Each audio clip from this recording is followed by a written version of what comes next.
নমস্কার, কেমন আছেন সবাই? মানসী ভিলেজ ব্লগ চ্যানেলে সবাইকে স্বাগত। তো আজকে রবিবার, বাজে এখন ৩টে। তো ৩টের সময় ভোর দুপুরে দেখুন রোদের সময় বেরিয়ে পড়লাম বাপের বাড়ির উদ্দেশ্যে। এইদিকে মেয়ে দেখুন মোটর সাইকেলের কাছে দাঁড়িয়ে আছে, আর আমিও সেজেগুজে নিয়ে দাঁড়িয়ে আছি। ওইদিকে বড়মশাই ব্যাগ নিয়ে আসছে, আর আমরা যাব বাপের বাড়ি। আর ওইদিকে দেখুন ছেলে, ওই দেখুন, আর ছেলে কেঁদে কেঁদে আসছে, টুপি সোয়েটার পরবে না, বাবা মা বলছে পরিয়ে দাও ঠান্ডা লাগবে।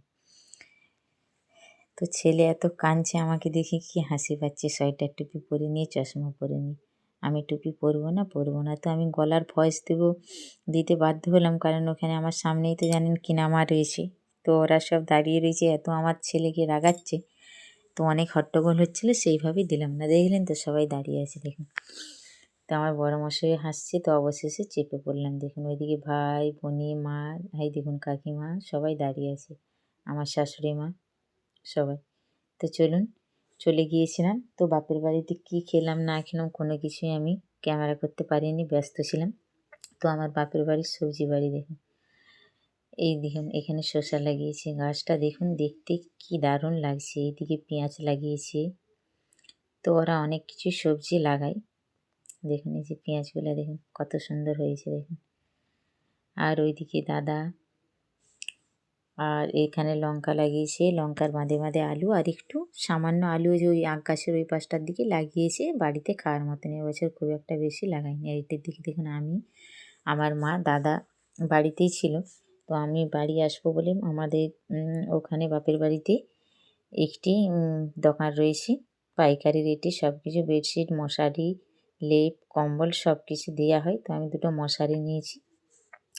আর এইদিকে দেখুন মা সব কিছু শাক তুলে দিচ্ছে। এইদিকে আখ গাছটা দেখুন কত সুন্দর দেখতে লাগছে, দেখুন ফুলকপি বাঁধাকপি সারি সারি, আর আটটাও বেশ সুন্দর বাঁকা। তো 3 টেবিলের মতন হবে। দাদারা লঙ্কা লাগিয়েছে, আর ওইটি আলু গাছে যে দেখুন এটা বাড়িতে খাবার মতন লাগিয়েছে। তো এই দেখুন মশারিগুলো, এই দেখুন দুটো নিয়েছি। আর এখানে মা সব কিছু শাক তুলে দিচ্ছে, এই শাকগুলো পুনকো শাক তুলে দিচ্ছে। ওখানে অনেক হয়েছিল। তো পৌষ মাসে যখন আসছিল তখন আমার এই নারকেল গুড় দিতে, তখন কিন্তু দিয়েছিল। দেখুন তুলে নিচ্ছি, মানে আমি ডগগুলোই তুলছি, মা বলছে উগড়িয়ে নে না, আমি উগড়াতে চাইছিলাম না।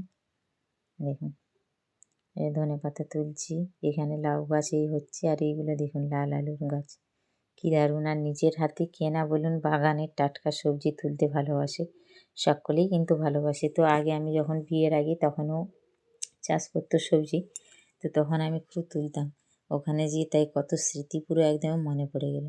দেখুন ধনে পাতাগুলো কী সুন্দর একদম, আর কী স্বাদ খেতে দুর্দান্ত লাগে, যে কোনোতেই দিলেই খুব সুন্দর লাগে খেতে।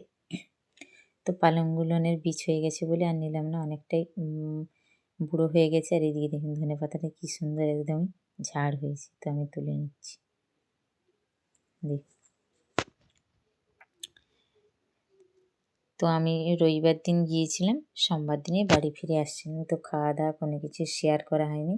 ওখানে মেলা ছিল, দেখতে গিয়েছিলাম। মেলাতেও তেমনভাবে আমি যাইনি বলে, ছোট বাচ্চা নিয়ে। তো আমার বড় মশাই মেয়ে ওরা গিয়েছিল, আমি এক মন্তর একটু 5-10 মিনিটের জন্য গিয়েছিলাম মেয়েকে আনতে। তো আমার বাপের বাড়ি থেকে সামনেই, খুব একটা বেশি দূর নাই, তবু ঠান্ডায় আমি ছেলেকে নিয়ে বেড়াইনি। দেখুন কত সুন্দর শাকগুলো, এইদিকে ওলকপি তুলছি, সেইদিকে দেখুন ছেলে মেয়ে আমার বড় মশাই সব আসছে দেখুন। তো আমার ছেলে তো জন্ম হওয়ার পর থেকে এরকম সবুজ মাঠে আমাদের এখানে যায়নি, তো বাপের বাড়িতে ওখানে গিয়ে গেল, তো খুব খুশি হয়েছে ছেলে দেখুন দেখি। আর ওলকপিগুলো দেখুন কত বড়ো হয়েছে দেখুন, এই দেখুন ফেটে গেছে। তো মা ওলকপিগুলো তুলছে, আমার যে কী যে ভালো লাগছে, দেখুন কত বড়ো হয়েছে দেখুন, খুব বড়ো হয়েছে দেখুন। তো মা তুলতে পারছে না, তো মাটিটাকে কুড়ে নিয়ে নিচ্ছি, কারণ ওই লালাতে জল যায় তো শক্ত হয়ে গেছে।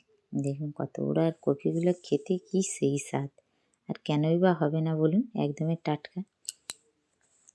দেখুন আর বাপের বাড়িতে যত একখানা ব্যাগ নিয়ে যান, প্রত্যেকটা মেয়েরই দেখবেন আসার সময়, বাড়ি আসার সময় 2-3টে করে ব্যাগ অলরেডি হয়ে যাবে। তো আমার দাদা দেখিয়ে দিচ্ছে, বড়োগুলো দাও না মা, ছোটোগুলো দেবে না। দেখুন দেখুন মা আবার ঘুরে ওইদিকে যেয়ে তুলে নিচ্ছে। দাদা বলছে এদিকে মাটি পড়ে যাবে। আর ওইদিকে ছেলে মেয়ে তুলবে বলে দেখুন কী করছে, তো পাচ্ছে না, এইদিকে সবাইকে হাই করে দিচ্ছে দেখুন। চলুন তাহলে যাই হোক বাড়ি চলে যাচ্ছি, ধীরে সুস্থে বাড়ি পৌঁছাই। আপনারা ভালো থাকবেন, সুস্থ থাকবেন, সাবধানে থাকবেন। ব্লগটা ভালো লাগলে কমেন্টের মাধ্যমে জানাবেন।